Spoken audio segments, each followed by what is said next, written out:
오늘은 꿈의 씨앗 심기 사역 주일입니다. 그래서 한국에서 목회하고 계시는 우리 이동성 목사님을 특별히 우리 교회 선교사역부에서 초청을 해서 지난 금요일부터 다음 주 주일까지 저희 교회에서 사역을 감당하고 있습니다. 저 시골에 밀양이라고 하는 곳에 삼낭진이라고 하는 곳에서 한 영혼 한 영혼을 사랑하면서 보살피고 또 목회하고 계시는 귀한 목사님, 골리앗을 쓰러뜨렸던 그 다윗의 물맷돌을 만들고 계시는 그 목회를 하고 계십니다. 우리 말씀 전하시기 위해서 나오실 때 우리가 크게 정말 레디컬 하스피탈러티, 우리 환영의 박수로 우리 목사님, 귀한 목사님 맞아주시기 바랍니다. 목사님 오시겠습니다.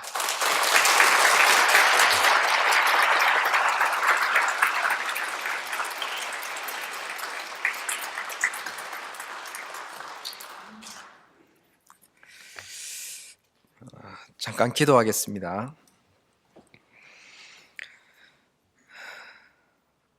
하나님, 저희 한 가정에게는 너무나 크나큰 하나님의 선물이고 또한 은혜입니다. 지금까지 짧은 시간이었지만 많은 분들을 통해서 또 이 교회를 통해서 저희 마음속에 감동과 울림들이 있었습니다. 이 감동과 울림들이 오늘 이 자리에 함께한 우리 귀한 교우님들에게도 함께하기를 간절히 소망합니다. 부족한 종의 입술은 감춰주시고 하나님의 말씀들이 정말 이 귀한 교우님들의 마음에 새겨져서 우리가 하나님을 닮고 하나님과 늘 동행하는 그러한 삶을 살 수 있도록 하나님 함께하여 주시옵소서. 모든 말씀 살아계신 예수님의 이름으로 기도드렸습니다.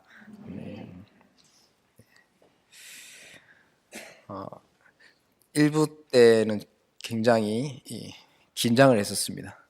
그래서 조금씩 나아지는데 4부쯤 되면 긴장이 완전 풀릴 것 같습니다. 6년 동안 한 명, 두 명을 앉혀놓고 이렇게 설교를 하다가 수많은 그러한 교우님들 앞에 설교를 전하니까 긴장감이 더해지는 것 같습니다. 짧게 잠깐 그 사모교회에 대해서 소개를 하고 또 사역에 대해서 소개를 했으면 좋겠습니다. 저희 교회는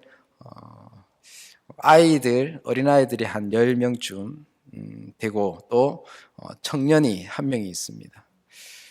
그렇게 이제 공동체가 형성이 되어 있고 주 사역은 그 아이들을 신앙으로 잘 키워서 이제 도시로 보내고 또 좋은 직장을 가지게 되면 또 내보내는 그 사역이 이제 주 사역입니다. 그래서 지금은 뭐 호주에 가 있는 친구도 있고 또 여러 도시로 나가 있는 친구들이 있습니다. 또 하나의 사역이 있는데 그 사역은 이제 시골의 교회 주변의 독거노인들 또 한부모 가정 또 다문화 가정에 도움의 손길이 필요한 분들에게 이렇게 반찬을 만들어서 나눠주는 그러한 사역을 감당하고 있습니다. 저희 사모교회는 이 두 가지의 사역이 가장 큰 사역이라고 얘기할 수 있습니다. 저와 아내의 이 고향은 경상남도 마산입니다.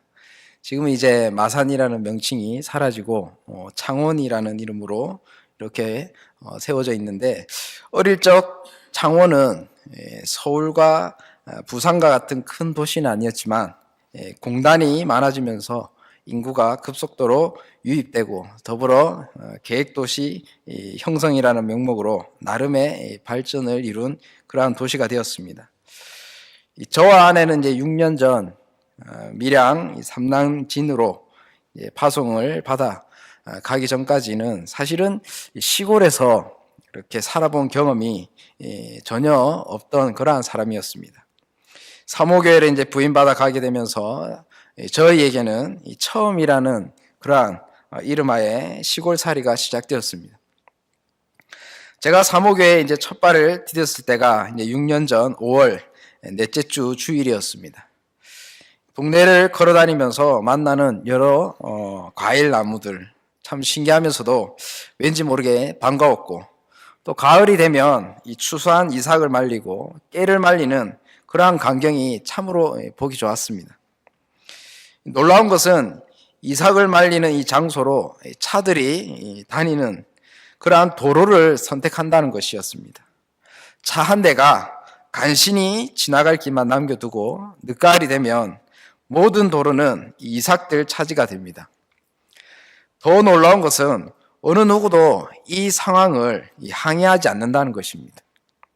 모든 차들이 이삭을 피해가기 바쁘고, 길이 아주 막힌 곳은 경적소리 한 번 없이 차들이 다른 길을 선택하고 돌아서 갑니다.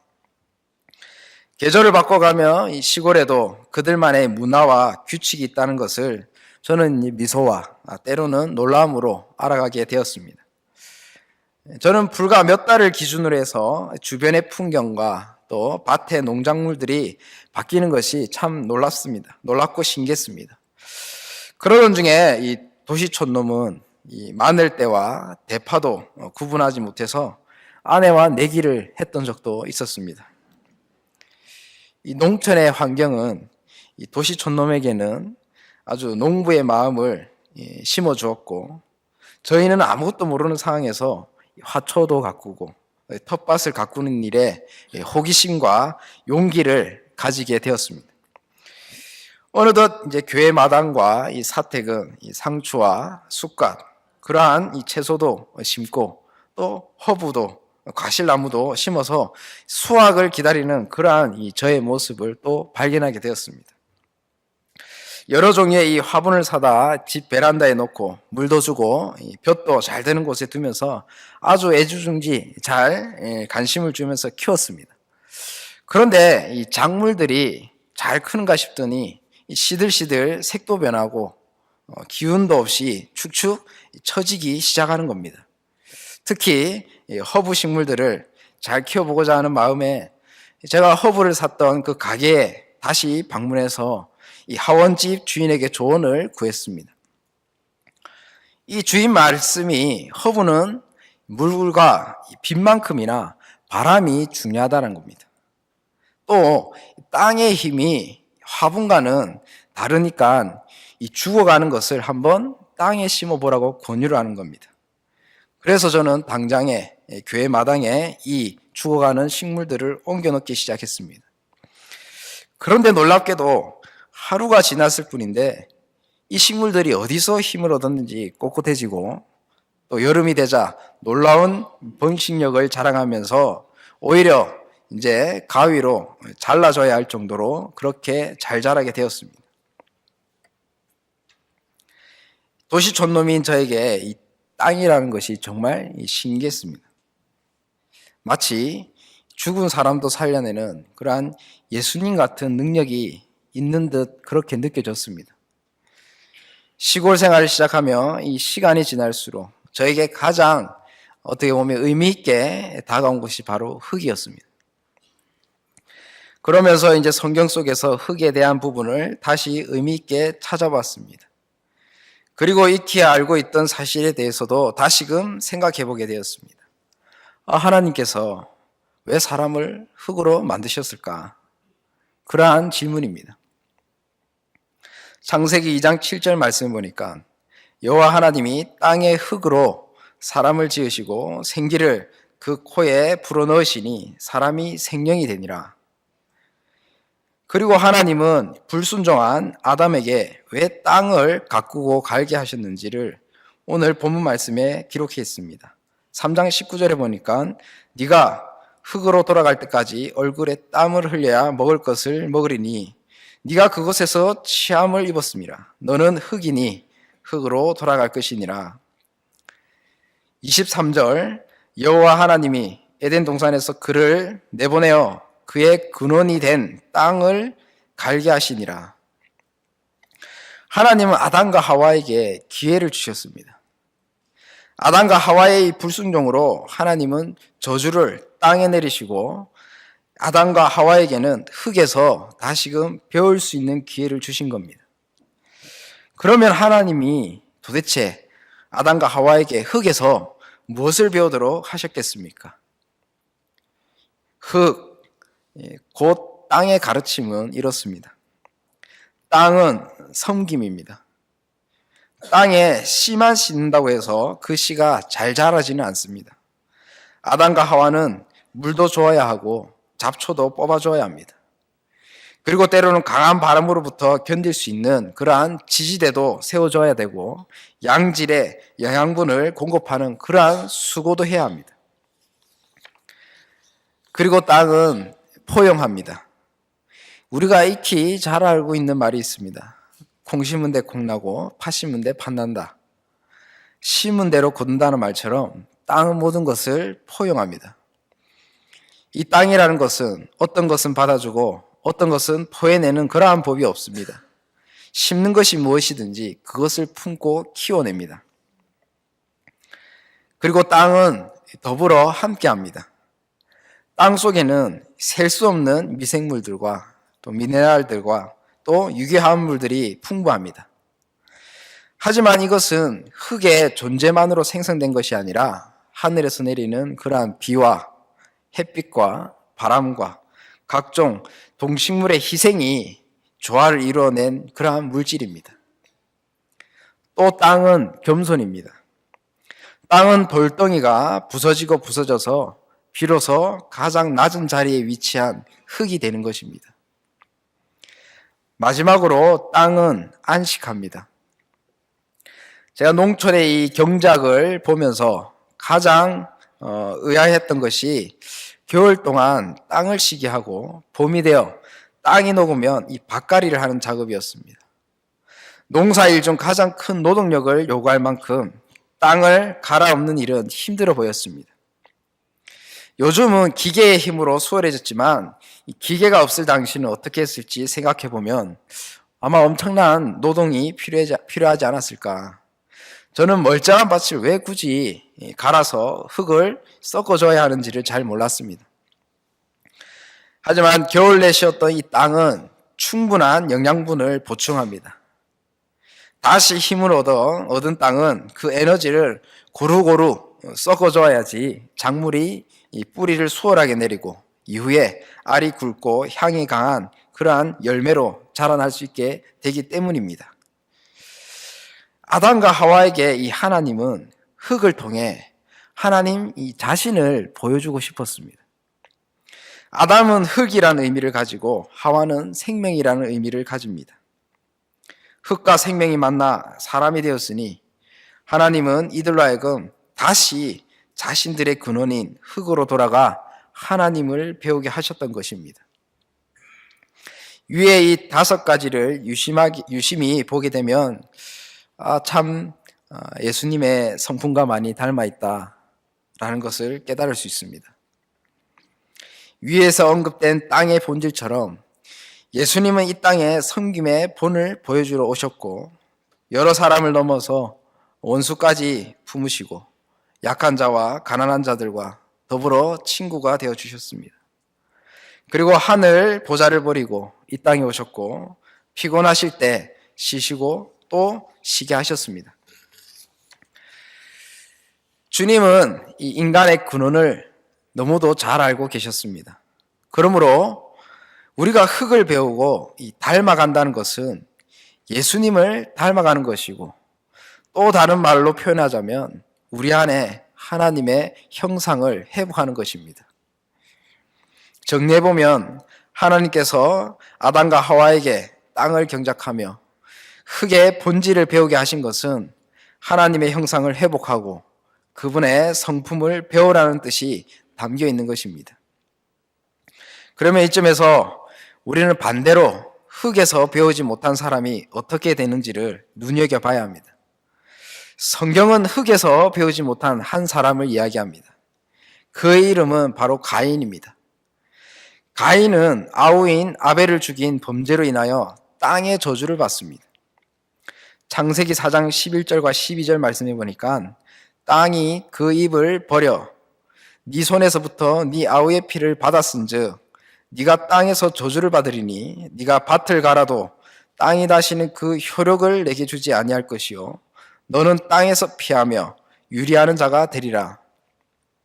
너는 땅에서 피하며 유리하는 자가 되리라는 말씀을 여러분들이 가진 이 세번역 성경에는 이렇게 표현합니다.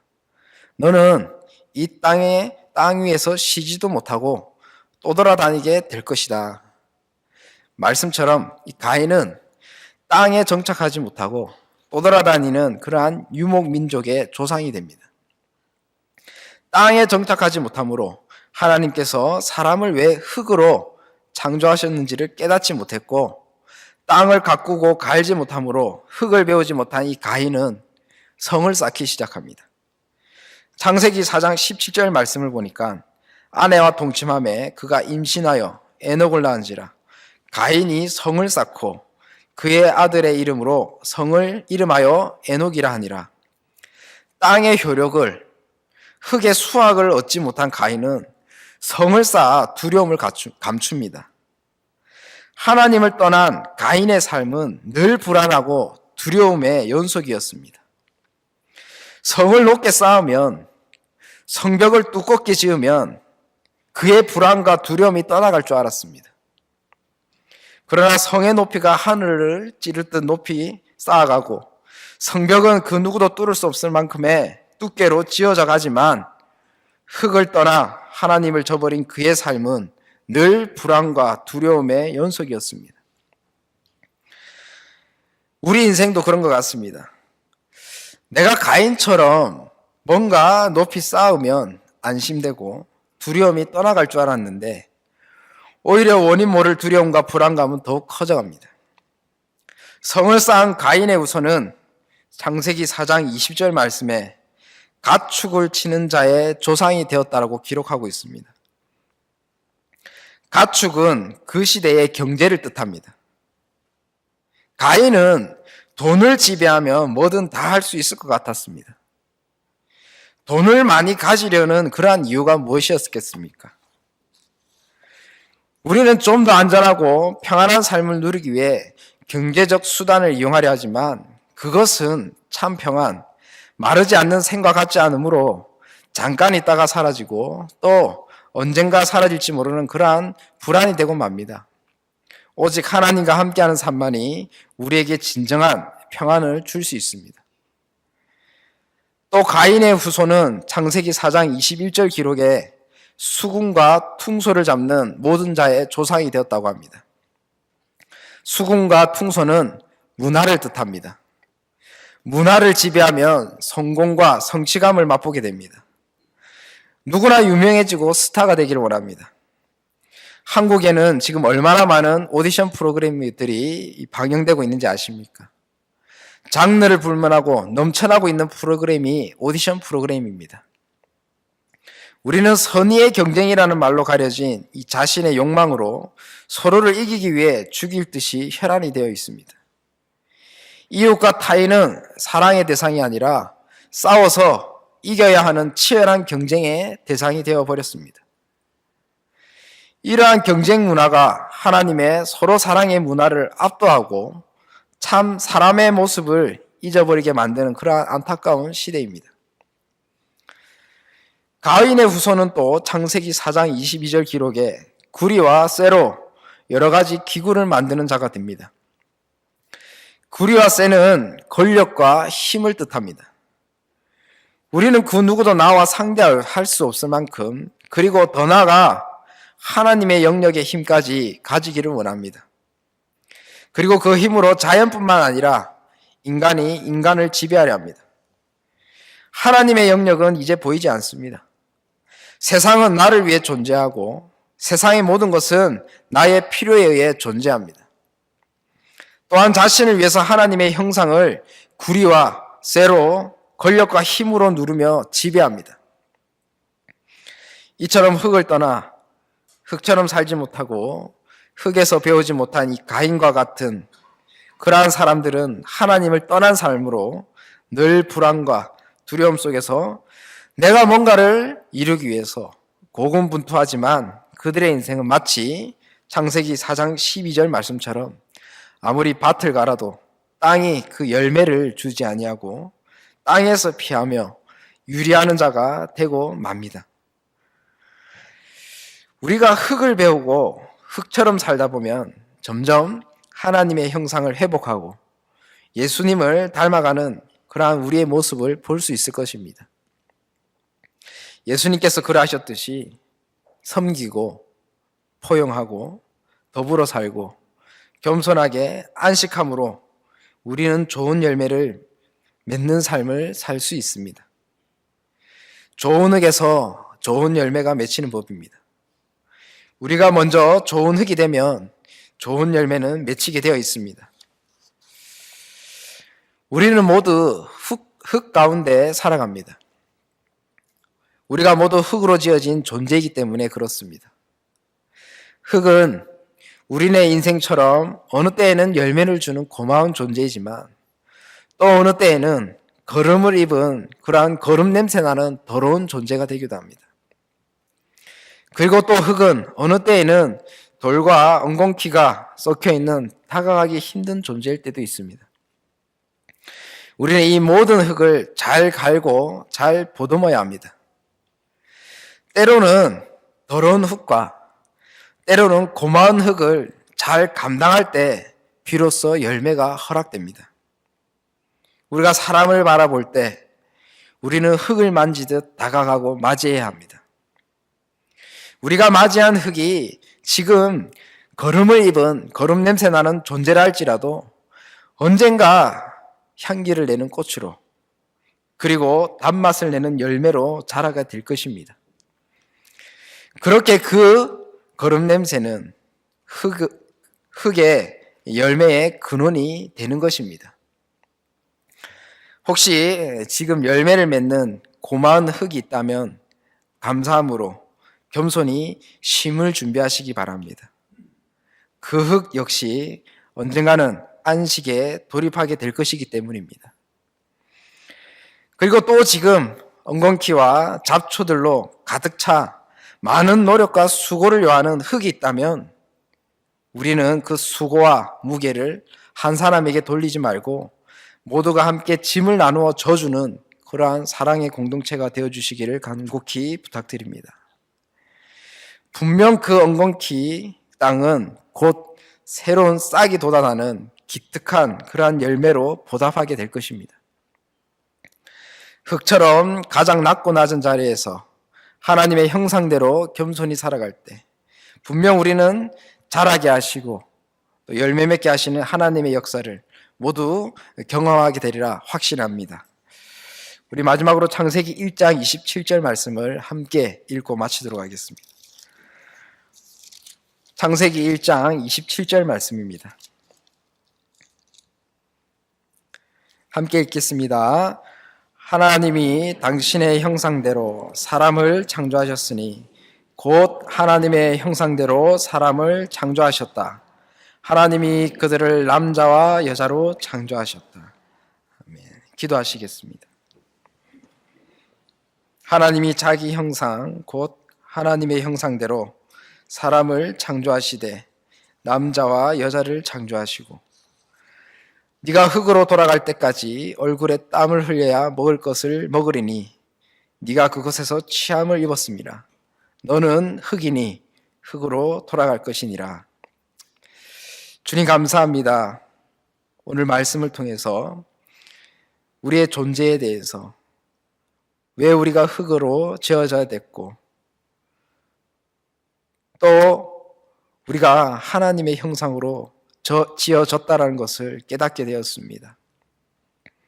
하나님, 우리가 하나님의 형상을 회복하고 또 하나님과 함께함으로 흙에서 배우고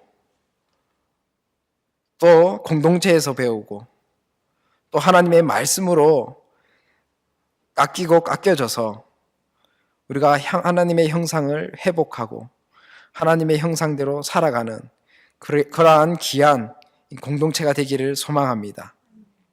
그리하여서 우리가 늘 하나님과 동행하며 또한 이러한 삶들이 하나님의 가장 귀한 축복임을 깨닫고 그렇게 살아가는 우리들 되게 하여 주시옵소서. 이 모든 말씀 살아계신